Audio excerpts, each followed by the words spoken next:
Hi good evening, আমি মল্লিকা।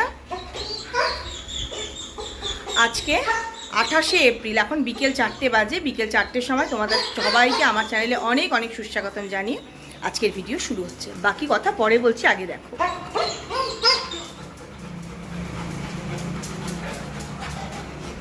বসো বসো, তুমি চুপ করে বসো, বসো যাও। আরে দিদি থাকবে, যা বস। ও চোনা চোনা চোনা চোনা। আমি আর ওর বাবা একটু বেরোচ্ছি বাড়ির বাইরে।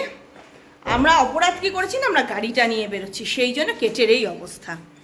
ও দিদি কিন্তু যাচ্ছে না, দিদি কিন্তু ছাড়ছে, তাও হবে না। এমনি চশমা ওটাতে পাওয়ার নেই, ব্লু লেন্স। বাড়িতে তো তোমাদের সঙ্গে একটুই কথা বললাম। আমরা দুজন বেরিয়ে পড়েছি বাড়ির থেকে। আমরা যাচ্ছি বাগডোগরা এয়ারপোর্টে। রাঁচি থেকে আমার দাদা আর বৌদি আসবে, তাদেরকে রিসিভ করার জন্য যাচ্ছি। সকাল থেকে কাজকর্ম ছিল একটু, তাই আর ভিডিও কিছু করতে পারিনি। একদম বিকেলবেলায় ওই জন্য ভিডিওটা শুরু করলাম। পড়ন্ত সূর্যের ইয়েতে বেশ ভালোই লাগছে, কিন্তু রোদটা এখনো চড়াই আছে। বেলা ডুবে আসছে কিন্তু রোদের তেজ কমেনি। আর যা গরমটা পড়েছে।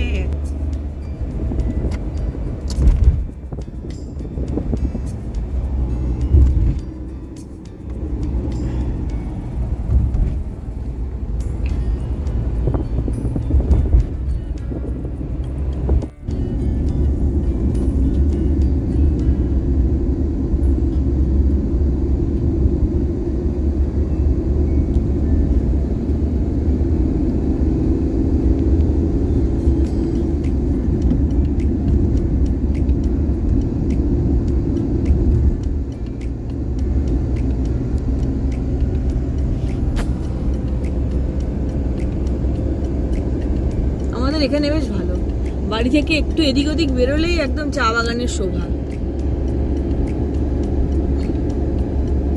কি সুন্দর চা বাগান।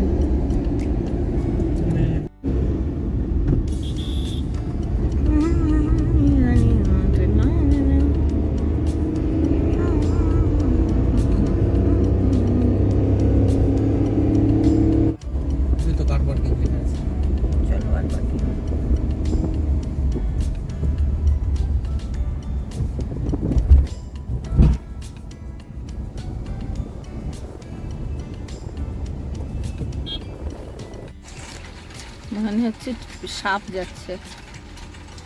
ফাঁকা ট্রলিগুলো, কত যে ট্রলি, ভালোই লাগছে দেখতে।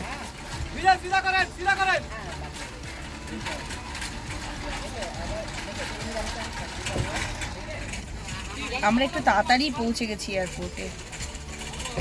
পার্কিংয়ে বসে আছি, আর 15-16 মিনিট বাকি আছে। 6:45 নাগাদ দাদারা পৌঁছে যাবে। একটু আগেই দাদার সঙ্গে কথা হলো। গাড়ির এসিটা চালিয়ে বসেছিলাম, কিন্তু ও গেল একটু সিগারেট কিছু খেতে গেল, তাই আমি বললাম তুমি গাড়ি এসি বন্ধ করে দিয়ে যাও, আমি এমনি একটু বসি। একটা গাড়ি এসির হাওয়াটাও আমার ভাল লাগে না, আর আমার ওরকম ভয় লাগে যদি চাবিটা লাগানো থাকবে, তো আমি তো আর চালাতে পারি না। বোকা না।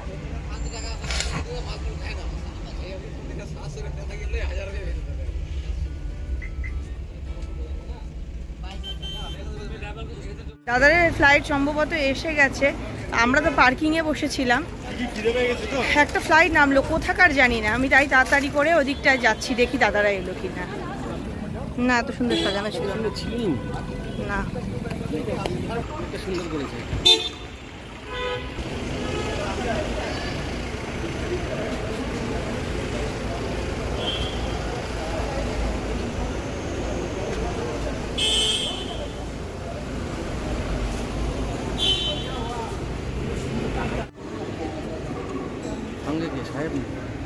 না, হয়তো দাদা আর বৌদি।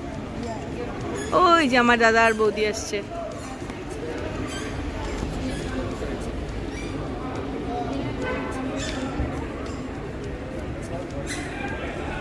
চলো এদিকে চলো। এই যে আমার বৌদি, আমি বলেই যাচ্ছি যে দাদা বৌদি আসবে। এই যে বৌদি, এবার বাড়িতে গিয়ে আবার কথা বলবো। আজ দাদাকেও দেখাই। এই যে আমার দাদা। Good afternoon. দেখলে দাদা বৌদিকে দেখালাম, তারপরে আর ভিডিওই করিনি। আজকে একদম পরের দিন, মানে 29শে এপ্রিল, এখন দুপুর 2টোর বেশি বেজে গেছে, 2:20 বাজে। সমস্ত কাজকর্ম হয়ে গেছে, স্নান ধান করে চলে এসেছি। আমার রান্নাটা বাকি আছে। দেখলে হয়তো তোমাদের হাসি পাবে, চিংড়ি মাছ, বড় মাছ, মাছের ডিম একসঙ্গে ভাজতে দিয়েছি।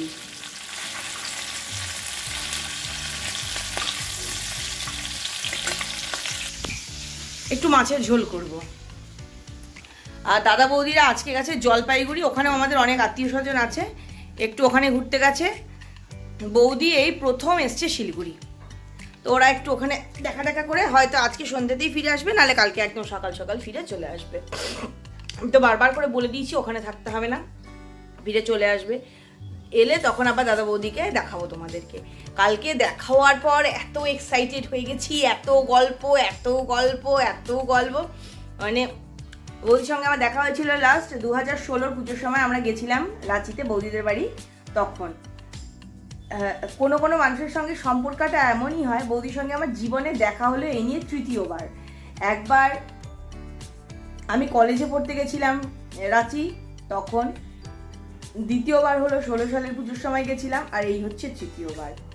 কিন্তু সম্পর্কটা এমন হয়, মনের সাথে এমন বাধা থাকে সম্পর্কটা, যে মানে রোজ রোজ কথা বলার দরকার হয় না, রোজ দেখা হওয়ার দরকার হয় না, কিন্তু ভালোবাসাটা ওই রকমই হয়। আর সব থেকে মজার কথা হচ্ছে আমাদের দুজনের জন্মদিন একই, 27 অক্টোবর। তাই বারবার করে মানে আমার একদমই পছন্দ না যে ওরা যায়, কিন্তু যাবে ওরা একটু ঘুরতে ওখানেও। বলছি এসছি যখন একটু দেখা করে আসি সবার সঙ্গে। দাদাও বললো যাই, ওরকমভাবে তো দাদাটাও আগে একবার এসছেন, কিন্তু বৌদি কোনো দিনই আসেনি। বলে যাই একটু ঘুরে আসি আমরা ওদিকেও। তো ঠিক আছে যাও, তবে চেষ্টা করবে আজই চলে আসার। হিয়া স্কুল যাওয়ার সময় মামি চলে আসবে কিন্তু। বলছে হ্যাঁ রে বাবা আসবো।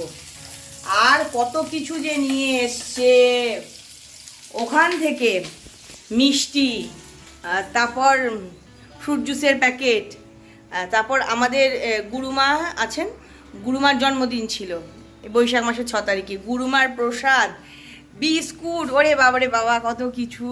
যেমন আর সব থেকে মজা, কে কোথায় ঘুমোবে ভাবতে ভাবতে লাস্টে ডিসাইড করলাম যে সম্বন্ধী আর ভগ্নিপতি থাকবে ও ঘরে। আমি, হিয়া আর বৌদি এই ঘরে রাত্রি 1:30-2 অবধি গল্প। ভীষণ মজা হয়েছে, ভীষণ।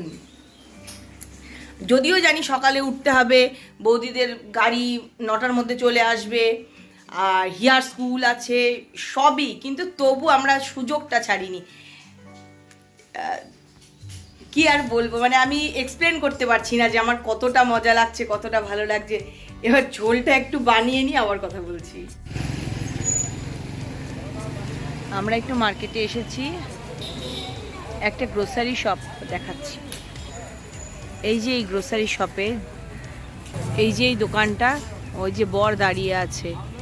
একটা জিনিস কিনতে আনলে 1 ঘন্টা সময় লাগে। এই যে ভদ্রমহিলা হেঁটে চলে যাচ্ছে, এই দেখো, আমাকে বলে গেল যে এই দোকানে থেকে আর জিনিস নেওয়া যাবে না, এত সময় লাগে বলে চলে গেল। এবার আমার বর দাঁড়িয়ে রয়েছে, সে জিনিসটা নিয়েই যাবে, আর আমি উপায় না দেখে এখানে বসে পড়েছি। এখানে একটা কালভার্ট আছে, কালভার্টে আমি বসে আছি। অপেক্ষা করতে করতে পা ব্যথা হচ্ছে দাঁড়িয়ে দাঁড়িয়ে। তার থেকে কি করি বাবা, একটু বসেই সময় কাটাই। মশাও ধরছে।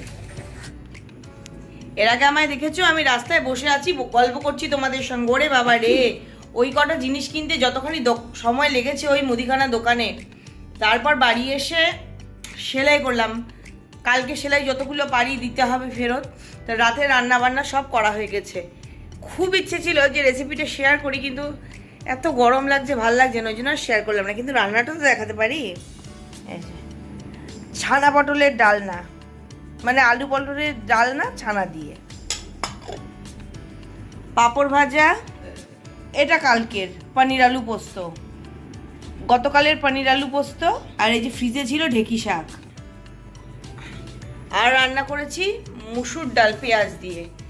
এখন খাবারটা বাড়বো। আমার আর হিয়ার ডিনার করা হয়ে গেছে। আমি খেয়েছি ঘুগনি আর মুড়ি। সকালবেলা ব্রেকফাস্টে যে ঘুগনি বানিয়েছিলাম সেই ঘুগনি ছিল, আর তারপরে হচ্ছে সন্দেশ। মেয়েও খেলো, আমিও খেলাম। খুব ভালো সন্দেশগুলো, বৌদি রাঁচি থেকেই নিয়ে এসছে। ভাবলাম কালকে ভিডিও শুরু করেছি, এখনই কি কি রান্নাবান্না করেছি দেখিয়ে তোমাদেরকে ভিডিওটা শেষ করে দিই। আরে এতটাই গরম, বাপরে বাপ, থাকা যাচ্ছে না। এই যে ফ্যান বন্ধ করে কথা বলছি, একদম পুরো ঘেমে যাচ্ছি।